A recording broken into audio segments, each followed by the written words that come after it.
Hello guys, তোমরা সবাই কেমন আছো? আশা করছি ভালো আছো। চলে এলাম একটা ব্লগ নিয়ে। আজকে ব্লগটা একেবারেই অন্যরকম। আজ আমাদের বাড়িতে রান্না পুজো ছিল, তো সেই উপলক্ষে সকাল সকাল বাজার থেকে মাছ, সবজি বাজার সমস্ত কিছু নিয়ে এলাম এবং এর সবজি কাটাও চলছে। দেখো সমস্ত কিছু সবজি কাটা হয়ে গেল।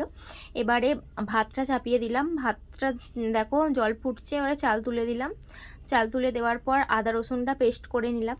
আগে থেকে কাজগুলো সব কমপ্লিট করে রাখছিলাম। তারপরে পটল আলুর তরকারি হবে, সেই জন্য পটল ভাজা চলছে, আর এদিকে সব মশলাগুলো আলাদা করে রাখা হয়েছিল।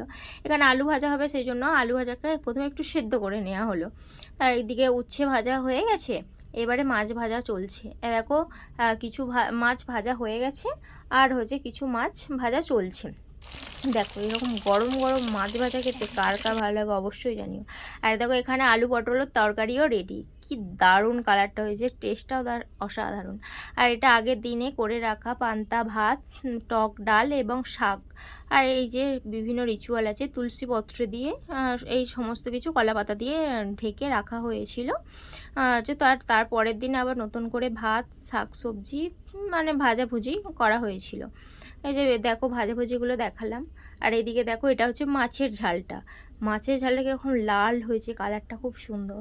আর এটা হচ্ছে আলু পটলের তরকারিটা, দারুণ টেস্ট হয়েছিল। আর বাকি সমস্ত কিছু একবার দেখিয়ে দিলাম। দেখো এটা হচ্ছে আমাদের রান্না পুজোর রেসিপি। তোমাদেরও বাড়িতে কাদের এরকম রান্না পুজো আছে এবং কী রকম আইটেম হয় অবশ্যই কমেন্টে জানিও।